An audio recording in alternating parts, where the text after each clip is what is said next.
Software વાયરસના અટેકના પગલે સાવચેતીના પગલા બેંક દ્વારા પણ લેવામાં આવી રહ્યા છે। આરબીઆઈના નિર્દેશના પગલે આગામી 2 દિવસ એટીએમ બંધ રહેશે। ગુજરાતમાં 2 દિવસ સુધી એટીએમ બંધ રહેશે અને આ 2 દિવસ દરમિયાન સોફ્ટવેર અપડેટ કરવામાં આવશે, જે ગ્રાહકોને હાલ પૂરતા એટીએમમાંથી રૂપિયા નહીં મળી શકે।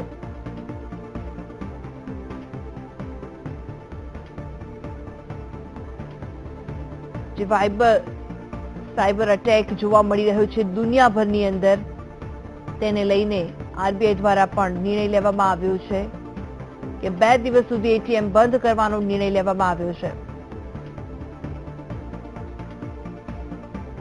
રેન્સમવેર કેટેગરીના વાનાક્રાય વાયરસે ભારત સહિત 130 જેટલા દેશોનો કોમ્પ્યુટર સિસ્ટમનો ડેટા એન્ક્રિપ્ટ કરી લેતા તમામ સરકારો દોડતી થઈ ગઈ છે, જેના પગલે ભારતમાં પણ આરબીઆઈ તરફથી એટીએમ બંધ રાખવા માટે નિર્દેશો જારી કરવામાં આવ્યા છે। સોમવાર સવારથી જ એટીએમ બંધ થઈ ચૂક્યા છે, ત્યારે આ સંદર્ભે વધુ માહિતી આપવા માટે મહાગુજરાત બેંક એમ્પ્લોઈઝ એસોસિએશનના જનરલ સેક્રેટરી જનક રાવલ આપણી સાથે છે। જનકભાઈ, મુખ્યત્વે વાત કરવામાં આવે જો એટીએમની, તો આરબીઆઈ તરફથી કયા પ્રકારના નિર્દેશો જારી કરવામાં આવ્યા છે? આરબીઆઈ તરફથી એક એડવાઇઝરી જાહેર કરવામાં આવી છે કે જ્યાં સુધી તમામ બેંકો કે જે એટીએમ સાથે સંકળાયેલી છે એ પોતાના સોફ્ટવેર, એટલે કે જે સિક્યોરિટી મેઝર્સ છે, એન્ટીવાયરસ મેઝર્સ છે, એના સોફ્ટવેર પૂરેપૂરા રન ન કરી લે ત્યાં સુધી કોઈ એટીએમઓ શરૂ નહીં કરવા। લગભગ આજ સવારથી આ સૂચના અમલમાં છે।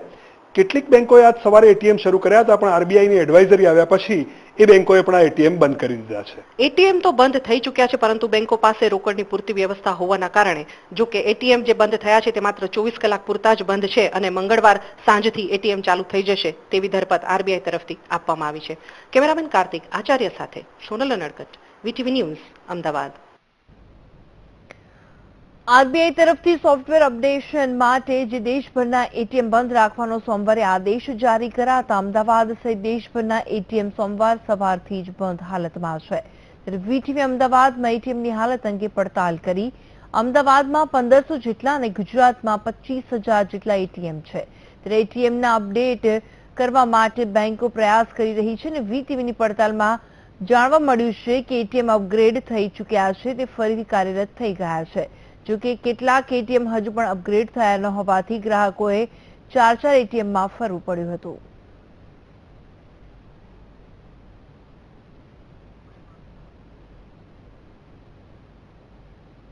વાયરસના કારણે અમદાવાદ સહિત દેશભરના એટીએમ બંધ કરવા માટે થઈને આરબીઆઈ તરફથી આદેશ આપવામાં આવ્યો છે અને ખાસ કરીને સોફ્ટવેર અપડેશન માટે થઈને એટીએમને બંધ રાખવા માટેનો આદેશ આરબીઆઈ તરફથી કરવામાં આવ્યો છે। ત્યારે અત્યારે આપણે અમદાવાદમાં કેટલા એટીએમ ચાલુ છે અને એટીએમમાં નાણાં છે કે કેમ તે અંગે આપણે ચેક કરી, ખાસ કરીને અત્યારે અમે વસ્ત્રાપુરના એસબીઆઈના એટીએમ ખાતે છીએ। અહીંયા એક ગ્રાહક નાણાં ઉપાડવાનો પ્રયાસ કરી રહ્યા છે, આપણે તેમને પૂછીએ કે તેઓ કયા एटीएम पर गया था। आप कितने एटीएम पर गई थी और ये कितना नंबर का एटीएम है?